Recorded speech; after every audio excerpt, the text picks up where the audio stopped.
Testing. All right, now the AirPods are connected. Good morning, guys. Welcome aboard to the Morning Note. My name is Carlos Garcia, founder and CEO of GAR Capital. It is Tuesday, October 25th, 2022. Let's go ahead and get started on the day. First thing we should go over, this is the Bloomberg terminal. Let's go ahead and get to Thinkorswim. All right, let's go over futures this morning. Dow futures down 114. NASDAQ is actually green this morning. S&P relatively flat-ish, 3801, 1751 on the Russell. Crude oil inventory, crude oil levels, down 0.87%, 83.84. Gasoline futures, $2.49 a gallon, down 3.31%. Gold futures, 1646, down 0.46%. Silver, down 1.53%. Interesting that the precious metals are down, with a dollar being down as well, 111.82 on the dollar, down 0.15. Treasury yields coming down a little bit. That's a good thing. 4.152, down 1.94%. Volatility index is below 30, down 0.44%, even though S&P futures are red. Interesting. Copper futures, $3.37, down 1.56%. Euro dollar in Forex land, 98.79, up 2 pips. How about the dollar yen, 148.78, down 23 pips. So the yen gaining some strength with the dollar slipping. Nice day on the pound, 113.69 with their new UK Prime Minister set, up 0.79%, 89 pips. Bitcoin holding flat, 19,340. We went over that Bloomberg chart yesterday. If you missed that, make sure to check the yesterday's video. 1356 for Ethereum futures, so that's up 0.82%. Some news that came in this morning, a couple things. We also, let's go ahead and reboot here. We do have some earnings that came in. So let's go real quick. Redbook, which is the US Redbook year over year, that's 8.2% forecast of 8%. We're going to go over some macro here in a second, but General Electric earnings did miss expectations of EPS, 35 versus 46 cents. Revenue did beat 19.8 versus 18.62. Spinoffs remain in track with GE Healthcare ready to go for the first week of January. Common reshare purchases up to $3 billion. So that's good, at least for them. Coca-Cola does beat 69 cents versus 64 cents, 11.1 billion in revenue, 10.6 billion estimated. Raises fiscal year 22 guidance look. Raises fiscal year 2022 comparable EPS 15 to 16%, organic 14 to 15%. Affirms capex at 1.5 billion. Coca-Cola should be up pre-market. We'll take a look at that stock. Coca-Cola is up 2.74% pre-market. Coca-Cola, but it again is expensive in terms of a PE basis. Let's see what else we got. UPS, $2.99 versus $2.84.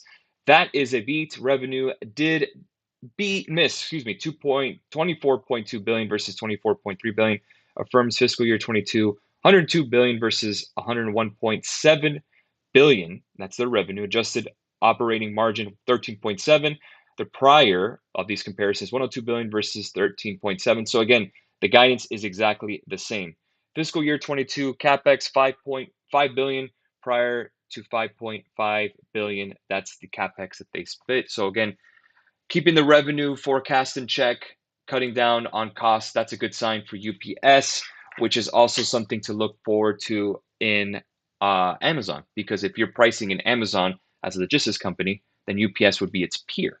2.7% up for UPS this morning on that earnings. Let's take a look at Amazon on its pre-market, down about a quarter point. So not much movement there in terms of that. Let's go ahead and go over some macro together. That's something that I wrote on the headline this morning. Now, again, you guys know that I have been pretty steadfast on the bottom call that I said, the 200 MA on the weekly. If you guys want a reminder, here it is. Let's go and take a look at it. We'll bring up the weekly chart, and it's right there, right around 3,600, let's call it. Our print low is 3,500. So I say that we hit a bottom. Again, many may not agree with me, and that's okay. But here's some numbers and some statistics that I want to show you guys to kind of put things in perspective. Now, again, you are free to research this how you like, or kind of take the news as what it is. But this is from the GAR Live blog here on GAR Capital's Discord. And you could see here, this is from Bloomberg, falling off. Rents are now declining on a month-over-month basis. That's a really good sign, at least on the inflationary front. How about index surprise? This is the Citibank inflation surprise index, yellow being Eurozone, blue being the United States, and white being the United Kingdom. Look at that economic surprise. So again, the inflation surprise, excuse me, not economic. Inflation surprise means that any kind of data that deviates from the current levels that we're used to. Again, a high CPI print, a high PPI print, and you can see that is rolling over. How about housing price, CPI shelter inflation versus the Case Shiller 20 city house price index year over year change? You can see that is lagging on a 1 year basis, but the 20 city house price index is rolling over.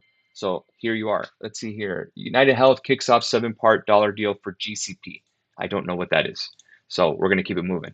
So you can see that's rolling over. And then natural gas. Again, we were talking about how commodities soared during the inflationary environment in the summer and spring of 2022. But yet we saw how crude oil fell 130 to 80 to 75, almost cut in half. And you could see here, how about the collapse in natural gas prices? European next hour Dutch TTF nat gas is now negative. Henry Hub US natural gas has been cut in half in the past 2 months. So again, are we starting to price in the worst case scenario? Again, inflation, at least on a commodity basis, gold, silver, crude oil, gasoline, corn, cotton, coffee, lumber, now natural gas. They're all saying the same thing. We are rolling over. Even Elon has said it. We're starting to get into a deflationary environment, not inflation. That inflation issue, it's still sticky with services, but at least with goods, now we're very deflationary because of slowing demand, at least on a goods basis. Hedge funds recently upped their bearish positioning on S&P 500 futures, remaining net short. Look at this chart. Right at the bottom, you're shorting there. Again, that could give a little bit of juice until the next short squeeze, like we got on Friday on OPEX. So again, interesting things to see. But again, I think this just really kind of helps that point of view of a bottom being hit. Let's get to the S&P. 38.25, we did not break, but we did break 38.20 yesterday. We got to 38.22. I called for the break of 38.20. We pretty much got it. I expect us to go a little higher. The only kind of issue I have here, and again, this is without, this is not, set up where there's no risk. Of course there is. And here's the deal. You could see here on a 4-hour chart, kind of a head and shoulders pattern a little bit. So again, maybe we go ahead and roll over here. That's definitely a possibility. Or you can have an inverse head and shoulders here. 1, 2, and then you just roll over. That would complete your third shoulder. So that is definitely a possibility if we do not reject 38.25. Let's say earnings are weaker than expected, at least with tech guys. Microsoft reports today. This week, I think Meta is probably the most important one. That's like a Netflix, again, beaten down. If they can bounce back, that definitely reaffirms the possible bottom scenario, at least for 2022. And then again, if we have Apple do okay, Amazon do okay, Alphabet do okay. Again, the reason I say do okay because they're such a big part of the S&P 500. Again, these are the mega cap boys. These are the ones we focus on. So 38.25, I expect us to break, get to 39.20. And after that, it's really who knows what happens. Do the bears take over and then try to sell it, or do they try to fade it here at 3,900? I think we get to 39.20, that 3,900, excuse me. That was the September lows, or excuse me, the September support that we had before we had the fall on 920. So again, that's kind of the range I expect us to get back to moving forward. Again, that's why I'm long calls, expecting a continuation in the market. Again, a lot of people are short, so a lot of people are still wondering what's the next shoe to drop. So we'll see the continuation. We'll see if we get that. What will help us achieve that target, at least on the S&P 500? How about the dollar? Now we're testing this is on the 4-hour, excuse me. Let's take a look at the hourly. Sorry. 4-hour, we're now below many moving averages, the majority on the hourly, so that's good. We need to get to 110.64. That's your 50-day on the daily. Again, that is my target. If we can get there, 3,900 is pretty much set in stone. So that's a good sign. Again, we need the dollar to pull back. How about the volatility index? Again, it'd be nice to get back to 24, but we do have a long way to go. If we get to 28.83, again, that's another trend line. Let's see if we do break that and continue down on the VIX. but the VIX has been interestingly muted. Sometimes green when the market's green, sometimes red when the market's red. So something to think about. Let's go with 10-year yields. TNX to start, and then we'll go to Bloomberg and we'll answer some questions. Any gaps to fill? We got one here. No, that's here right around 30. Nope, that's not it. Here's the gap to fill, 31.43. So we got some gap to fill on TNX. If we do head and bring this up on the Bloomberg, you could see on a 3-year basis, now we're starting to hit the lows of the last 3 days. So that's a good sign. How about the 2-year? Starting to get a little lower as well. Maybe we get to around 4.4%. But right now we are below that 4.5%. That was the key level that we wanted. And also the 10-year.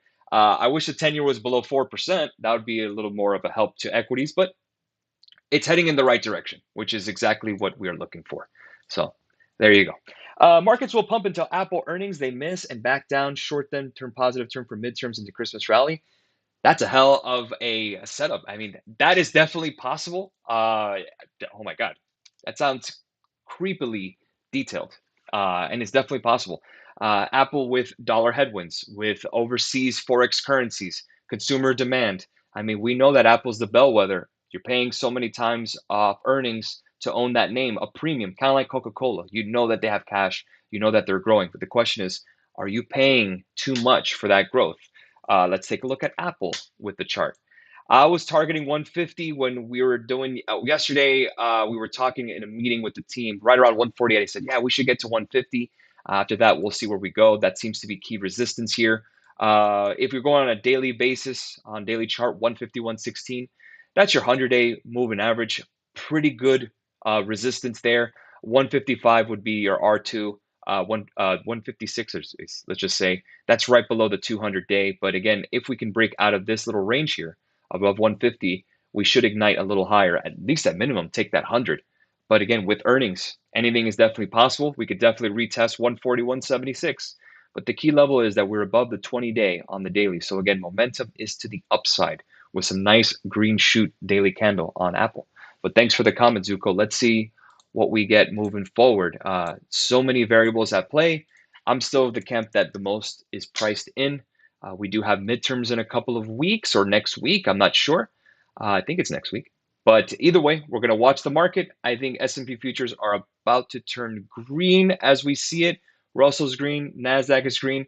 Let's see if 10-year yields continue to fall. Let's see if the dollar continues to fall. This is what we want. We want to get to around 110.30 on the dollar index. That's $DXY. So again, everything's kind of coming together. Nice day yesterday.